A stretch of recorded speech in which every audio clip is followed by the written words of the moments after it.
Wala. Hindi naman kasi kami talaga nagkausap niyan. Hindi kami magkaibigan. Unang-una, nagkakilala lang kami dahil naging running mate kami. So, bago pa man kami naging running mates, hindi na kami nag-uusap. Nagkausap lang kami during campaign at dahil sa trabaho noon. Banda ngayon, hindi na kami nag-uusap. Kailan po yung last na Ang kaibigan ko talaga si Senator Amy Marcos. Kilala niya ako since 2012.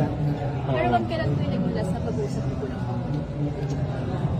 Nung nag-tender ako ng resignation, yun yung last na nagkausap kami ni President Ma'am, Marcos. do you think kung si President Marcos magsalita para sa inyo and on behalf of you, baka maayos kaya itong nangyayari dito sa Kongreso? Alam nyo, kasi madami hindi nakakilala sa akin, pero mag-share ako konti ng ugali ko. Hindi ako humihingi ng tulong. Alam yan ng tatay ko, naging mayor siya, naging president siya. Hindi ako humihingi ng tulong talaga. Kaya nga kanina kung nakita ninyo, lumapit ako kay Congresswoman Gloria Arroyo. Sinabihan ko siya, ma'am, huwag ka na magpa-stress dahil dito sa ginagawa nila sa akin. Kaya ko ito.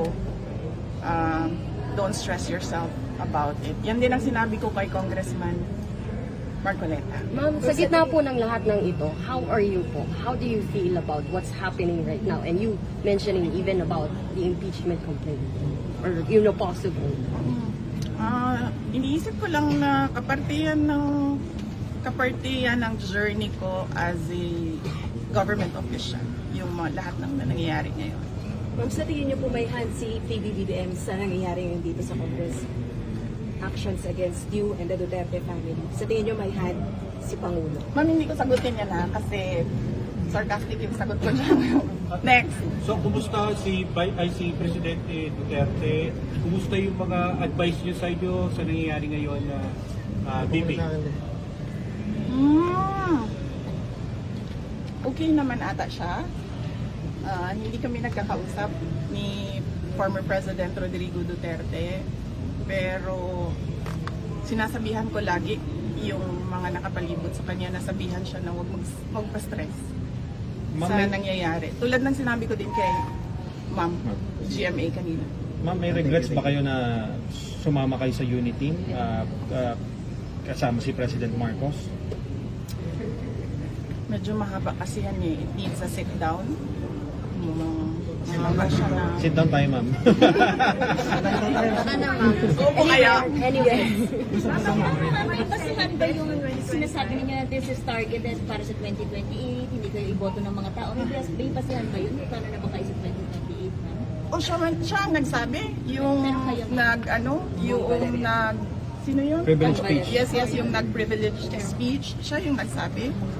Pero kayo ma'am, Na huwag pagkatiwalaan. Yan ba yung gusto or nag-aambisyon mag-presidente? Siya yung nagsabi.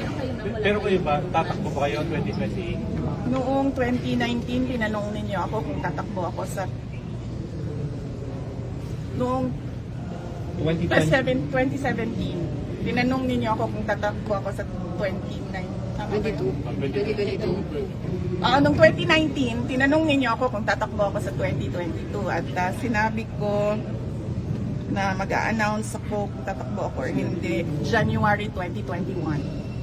Sinabi ko magsasagot ako January 2021. Ngayon? Sa ngayon, this very minute, magsasabi ako kung tatakbo ako sa fourth quarter ng 2026. 2026. Bibi, sorry to ask this question. Nagsisisi po ba kayo hindi niyo sinunod yung payo ng tatay about sa pagtakbo? Hindi niyo... That is a very good question. Needs a sit down. Bibigyan kita ng pakonti ngayon. Naririnig niyo si PRD, di ba ngayon? Sasabi siya, huwag ka tumakbong president. Ngayon, sinasabi niya, yan din ang sinabi niya noong 2021. Huwag ka tumakbong president. Kasi nanggaling na ako dyan, sabi niya, hindi siya madali na trabaho.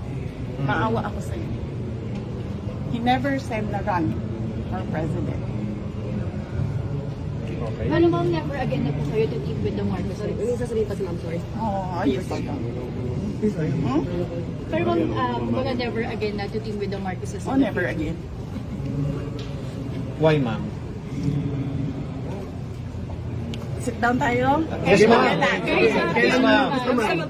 Ma'am, last question na lang. You kind of turned emotional when we asked you kamusta ka na kanina and you not asking for help to anyone and even kay CGMA kay Ma'am Kung Or. makikita nyo, di ba, kahit asawa ko wala siya dito. Hindi ako tao na humihingi ng tulong. Sinabihan ko lang yung asawa ko kanina, sabi ko, maghanda ka lang. Kasi sabi niya magluto ako, sabi ko, okay, sige magluto ka lang for dinner. Copy. Ma'am, kailan